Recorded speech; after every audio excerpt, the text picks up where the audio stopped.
अस्सलाम वालेकुम व्यूअर्स, क्या हाल चाल है। उम्मीद करती हूँ कि आप सब खैरियत से होंगे। और ईद की जो डिटेल सफाइयाँ हैं ना, तफसीली सफाइयाँ वो शुरू होने वाली हैं और मैं निकालने लगी हूँ फ़ौजी वर्दी। अच्छा, ये ना मेरे भाई जो होते थे ना, जो रफ़ कपड़े पहन के काम करते थे तो उसको कहते थे हमारी फ़ौजी वर्दी दे दो। ये देखें, माँ ने क्या सफाई करनी, बच्चों पहले तैयार है। वो जो है ना, काम कम और उसमें जो खिलारा है ना वो ज़्यादा डालना होता है। अच्छा, शुरू कहाँ से करूँ। सबसे पहले मैंने ये शुरू विंडो से किया। ये विंडो है बेचारी, ये इस्त्री वाला मेज़ है।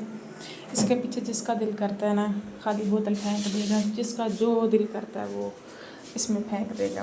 तो मैंने कहा इस्त्री वाला मेज़ है, उसको साइड पे करती हूँ। ये देखें, जो मासी सफाई करती है वो मतलब वैसे तो नहीं कर सकती ना, जैसे घर वाले खुद कर सकते हैं। उसने तो ऊपर ऊपर से करना है। इसकी मेज़ के पीछे काफ़ी गंद था, वो निकाला, सफाई की। और ये साइड पे फ्रिज थी। अच्छा, फ्रिज का जो ऊपर वाला पोर्शन होता है ना वो भी समझ लें भी बेचारा ऐसा माजूर होता है ना, उसको भी कोई झाड़ता पोंछता नहीं है। नीचे से ऊपर से फ्रिज बहुत झाड़ पोंछ लेते हैं, लेकिन ऊपर वाली साइड से ना फ्रिज का कोई हाल नहीं होता। अब ये देखिए, कोई एक्सपायरी दवाई है, कोई एक्सपायरी शहद है, पता नहीं क्या कुछ है। जिसका जो दिल करता है ना ला के चीज़ फ्रिज के ऊपर रख देता है।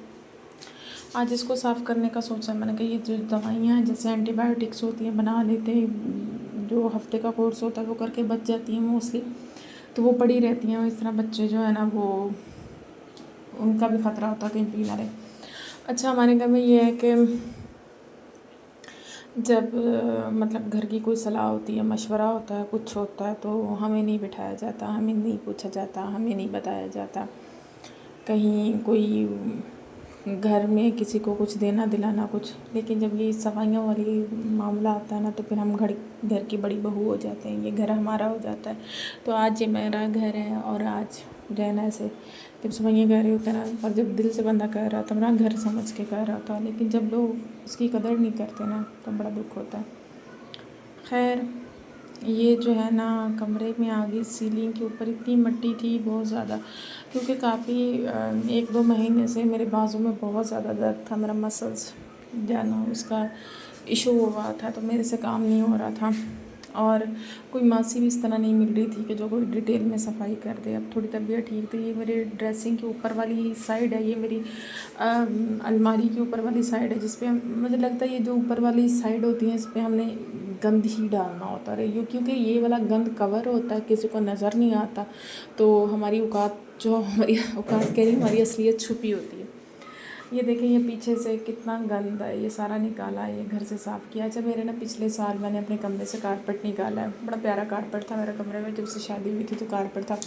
अब छोटे बच्चे थे, मैं स्कूल होती थी, पीछे से बच्चे किसी ने मतलब शी कर दिया, कुछ कर दिया, कोई गेस्ट आ गए तो उनके बच्चे, मतलब स्मेल इतनी ज़्यादा थी। वैक्यूम से मैं साफ़ करती थी, फिर कुछ टाइम से मेरा वैक्यूम ख़राब हो गया। अब पिछले मैं काफ़ी टाइम से अपने हस्बैंड से कह रही थी कि कालीन निकलवा दें, कारपेट निकलवा दें। मेरे हस्बैंड इस बात पे आ ही नहीं रहे थे।